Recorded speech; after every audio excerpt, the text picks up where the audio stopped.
तो आज की इस वीडियो का क्वेश्चन है समाकलन dx अपॉन में x इंटू एक्स के पावर 4 - 1। और यह क्वेश्चन इंटरमीडिएट एग्जाम 2026 के लिए बहुत ही इम्पोर्टेंट क्वेश्चन है, यानी वीवीआई क्वेश्चन है। यह 2026 के इंटरमीडिएट एग्जाम में यानी इंटर के एग्जाम में पूछा जा सकता है। तो चलिए इस क्वेश्चन को बनाते हैं, देखते हैं कि यह क्वेश्चन किस प्रकार से बनेगा।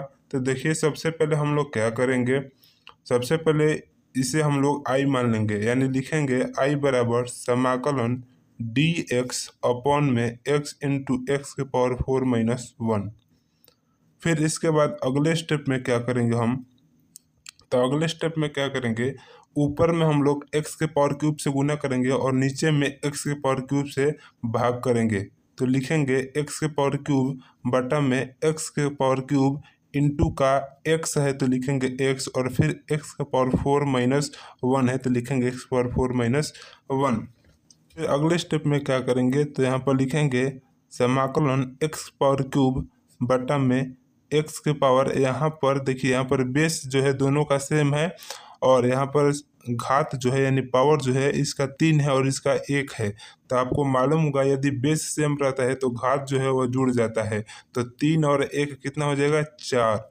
और यहाँ पर हमारा एक्स की पावर 4 है और -1 है इंटू डी एक्स। अब हमें यहाँ पर एक्स के पावर क्यूब से गुना और भाग करने से ये फायदा हुआ कि हमें एक्स के पावर 4 प्राप्त हुआ। अब हम क्या करेंगे कि इस एक्स के पावर 4 को टी मान लेंगे। तो लिखेंगे माना एक्स के पावर 4 बराबर टी, एक्स के पावर 4 बराबर टी। अब क्या करेंगे हम लोग, दोनों तरफ एक्स के सापेक्ष अवकलन करेंगे। तो लिखेंगे कि दोनों तरफ एक्स के सापेक्ष अवकलन करने पर तो जब हम x के सापेक्ष दोनों तरफ अवकलन करेंगे तो यहाँ पर हो जाएगा हमारा डी एक्स के पावर 4 अपॉन में डी एक्स और बराबर डी टी अपॉन में डी एक्स। फिर इसके बाद क्या करेंगे, जब हम x के सापेक्ष x के पावर 4 का अवकलन करेंगे तो जानते हैं ये जो घात है यह आगे आ जाता है, यानी 4x हो जाएगा, और इससे एक कम यहाँ पर, यानी x के पावर 4 है तो x के पावर 3 लिखते हैं। और फिर इसके बाद क्या करेंगे, ये dx जो है यह इधर भाग में है तो इधर आएगा तो गुणम हो जाएगा, तो लिखेंगे dx बराबर dt। अब क्या करेंगे, देखिए हमको यहाँ पर x पावर क्यूब है तो इसलिए हम लोग क्या करेंगे, यहाँ पर x के पावर क्यूब और इसके साथ dx है तो यहाँ पर भी dx को साथ ही छोड़ देंगे और 4 को dt बटा में 4 लिख देंगे, क्योंकि 4 यहाँ पर गुण है तो नीचे आएगा तो भाग में हो जाएगा। फिर इसके बाद अगले स्टेप में क्या करेंगे हम लोग, तो अगले स्टेप में हम लोग लिखेंगे आई बराबर, यहाँ पर हमारा समाकलन x के पावर क्यूब और बटा में एक्स के power 4 into x power 4 - 1 into D x है। इसे हम लोग समीकरण 1 मान लेंगे और यहाँ पर लिख देंगे समीकरण 1 से, तो समीकरण 1 से हमने इतना लिख लिया। फिर क्या करेंगे, लिखेंगे आई बराबर, यहाँ पर देखिए एक्स के पावर क्यूब है और डी एक्स है, तो हमने यहाँ पर एक्स के पावर क्यूब और डी एक्स का हमारा मान कितना है, डी टी अपॉन में 4, तो लिखेंगे डी टी अपॉन में 4। और इसके बाद क्या करेंगे, ऊपर हमारा 1 बचेगा और नीचे जो है x की पावर 4 है यहाँ पर, और यहाँ पर भी x की पावर 4 है। हमने चूंकि x की पावर 4 को t माना है तो इसलिए लिखेंगे t इंटू टी -1 हो गया। इसके बाद क्या करेंगे, यहाँ पर 4 जो है यह एक कांस्टेंट टर्म है, यानी यह एक अचर पद है, तो इसे बाहर कॉमन ले लेंगे तो लिखेंगे 1/4 समाकलन डी टी अपॉन में टी इंटू टी -1। अब इसके बाद हम लोग क्या करेंगे, इसे हम लोग समीकरण 2 मान लेंगे और फिर हम लिखेंगे कि माना 1 अपॉन में टी इंटू टी -1 बराबर ए अपॉन में टी प्लस बी बटा में टी -1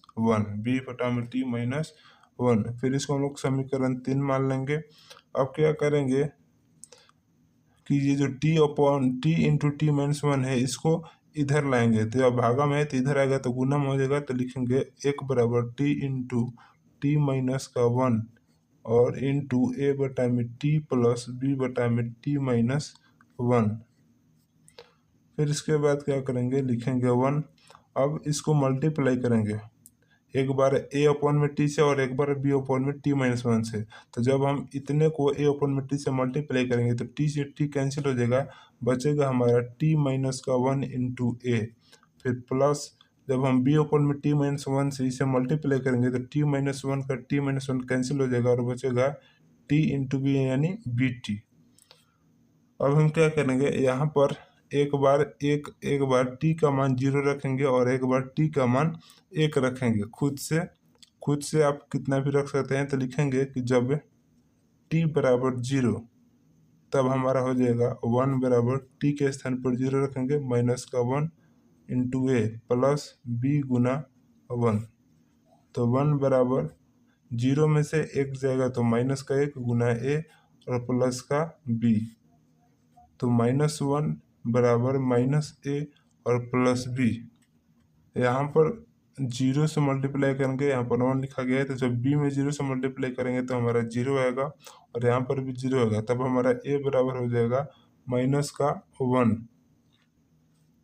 फिर इसके बाद हम लोग अगले स्टेप में क्या करेंगे, अब t बराबर एक बार 1 रखेंगे, लिखेंगे t बराबर 1।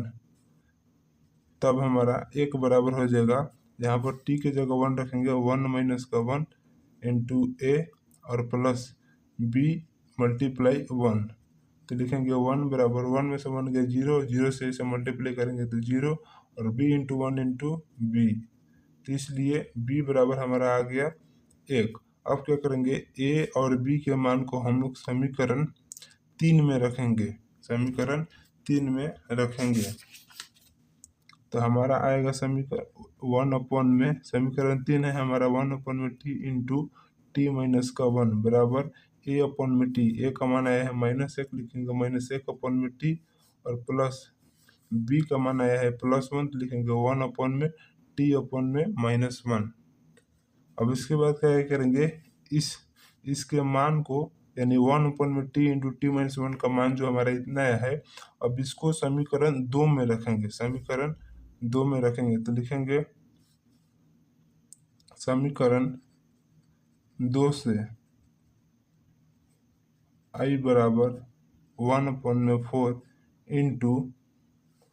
इंटू यहाँ पर 1 है, कुछ नहीं होता तो 1 में टी इंटू टी माइनस 1 हमारा कितना है, तो -1 में टी और प्लस 1 में टी माइनस का 1 और इंटू का डी टी।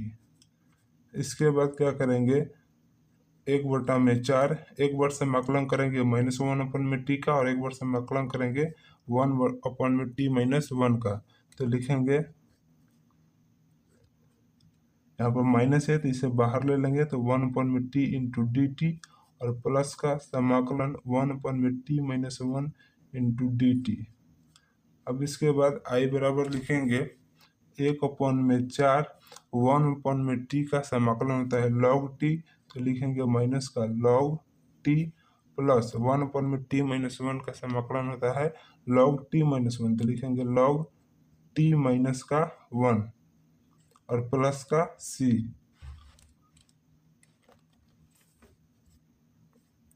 इसके बाद आई बराबर क्या करेंगे, 1/4 से एक बार log टी में मल्टीप्लाई करेंगे और एक बार log टी माइनस 1 में मल्टीप्लाई करेंगे। तो लिखेंगे 1/4 माइनस का log टी और प्लस 1/4 log टी माइनस का 1 प्लस c। अब इसके बाद क्या करेंगे, हम लोग t का मान रखेंगे। तो हमने t माना था x की पावर 4 को, x की पावर 4 को हमने t माना था, तो इसलिए यहाँ पर t का मान रखेंगे। तो लिखेंगे i बराबर -1/4